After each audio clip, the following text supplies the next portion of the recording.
Long, long ago, in a faraway land, a king and queen were blessed with the arrival of a daughter. They named her Aurora. Everyone in the kingdom was invited to the castle to celebrate.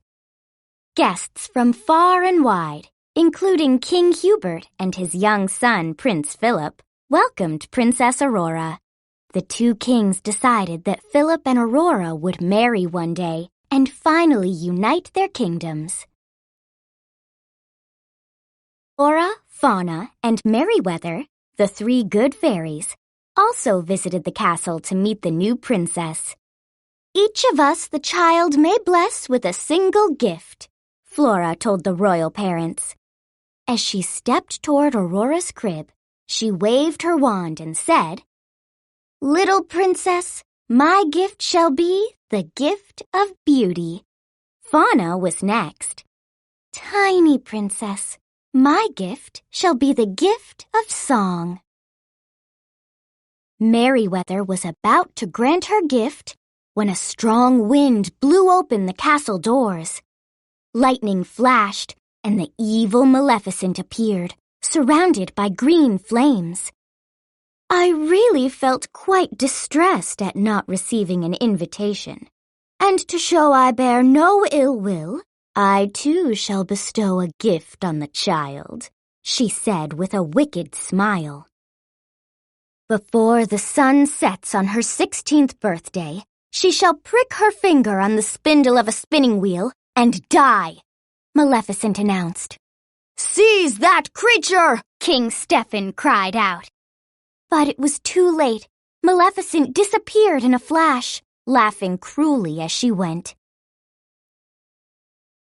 Fortunately, Merryweather still had her gift to give.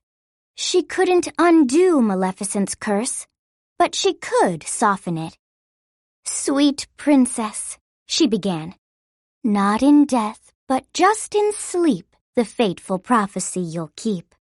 And from this slumber you shall wake, when true love's kiss the spell shall break." Even though Merryweather had softened the curse, King Stefan, the Queen, and the good fairies were still fearful of Maleficent's spell. To keep Princess Aurora out of harm's way, the king burned every spinning wheel in the kingdom, and the fairies came up with a plan to ensure her safety. They would disguise themselves as normal peasant women and raise the princess in secret, deep in the forest, far from the castle. King Stefan and the Queen watched as the fairies carried their daughter to safety, promising to return with the princess on her 16th birthday. Many years passed, and Maleficent still hadn't found Aurora. The good fairies' plan was working. The fairies pretended to be her aunts and never used magic.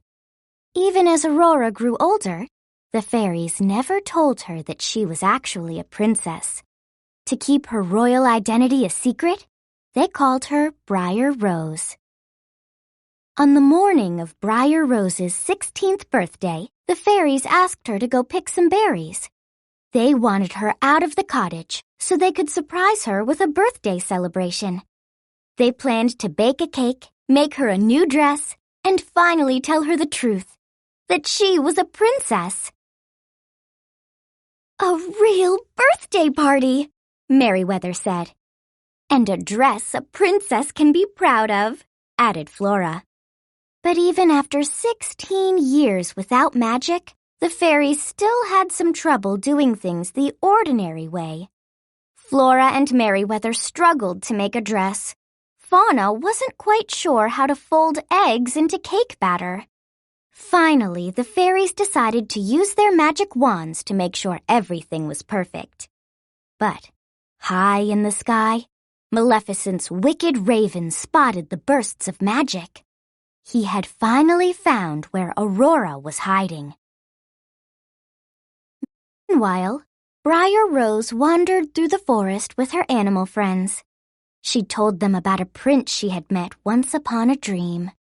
"They say if you dream a thing more than once, it's sure to come true," she said. Her animal friends pretended to be the man from her dreams, and Briar Rose finally got to dance with her prince. While she was dancing with her animal friends, a stranger spotted her. It was Prince Philip. He had overheard her conversation with the animals and asked her to dance, but she hesitated. She wasn't supposed to talk to strangers. "But don't you remember?" he asked with a smile. "We've met before. You said so yourself, once upon a dream." They shared a dance through the forest and quickly fell in love, neither knowing the other's name. They agreed to meet again at the cottage that evening. Briar Rose hurried home to tell her aunts about her true love. When she arrived, she saw their lovely surprise. "This is the happiest day of my life," she said. "Just wait till you meet him." "Him?" Fauna said, worried. "Oh, no!" gasped Merryweather. "You're already betrothed to Prince Philip, dear," Fauna told her. The fairies finally revealed her royal identity. "Tonight we're taking you back to your father, King Stefan," Flora said. "But I can't," Aurora said sadly, thinking of her true love.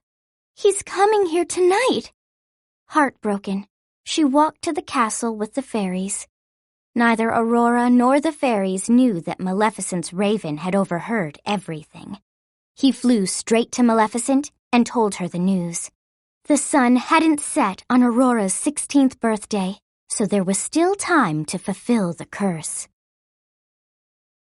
At the castle, the fairies gave Aurora some time alone before she was presented as the princess. Then, suddenly, Maleficent appeared and placed Aurora in a powerful trance.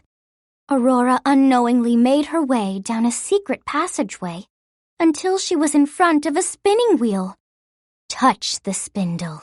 Touch it, I say," Maleficent demanded. Aurora obeyed and collapsed on the floor.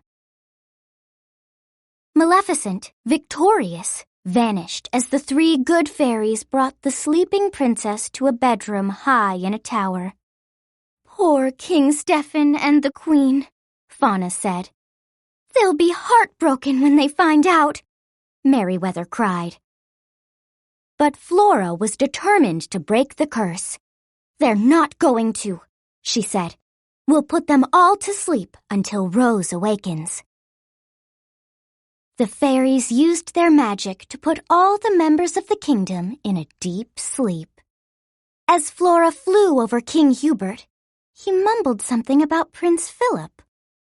"Seems he's fallen in love with some peasant girl," he said sleepily. Flora couldn't believe it. "Peasant girl? Oh, it's Philip!" The good fairy realized that Aurora's true love from the forest was actually her betrothed. He could break the curse. "We've got to get back to the cottage," Flora called out to the other fairies. Meanwhile, Prince Philip arrived at the cottage, looking for the beautiful girl he'd danced with in the forest. The moment Philip stepped inside, Maleficent's henchmen attacked, and then they locked him in a dungeon in a faraway castle. Maleficent couldn't risk Philip's breaking the curse with true love's kiss. Soon after, the three good fairies arrived, and Philip was nowhere to be seen. Luckily, the three good fairies found Prince Philip. Right away, they armed him with the enchanted Shield of Virtue and the mighty Sword of Truth.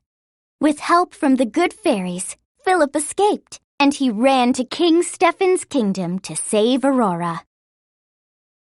Maleficent was furious the prince had escaped. She transformed herself into a fire-breathing dragon and blocked him from the castle tower. Philip fought bravely, but the dragon cornered him on a ledge. Flora quickly flew to Philip and waved her wand. "Now, Sword of Truth," she began. "Fly swift and sure, that evil die and good endure." Prince Philip took aim and threw his sword at the dragon. With one final scream, Maleficent fell off the cliff, never to be seen again. Philip quickly made his way to the castle tower where Aurora lay sleeping. When he reached her bedside, he knelt down and finally kissed his one true love. Aurora's eyes fluttered open, and she smiled. The spell was broken. Once Aurora was awake, the rest of the kingdom's people awoke from their slumber as well. All eyes turned to the prince and princess as they entered the great hall. "It's Aurora! She's here!" said King Stefan. The king and his queen were so happy their daughter was finally home. Princess Aurora and Prince Philip danced together as the kingdom rejoiced. "Oh, I just love happy endings," Fauna said.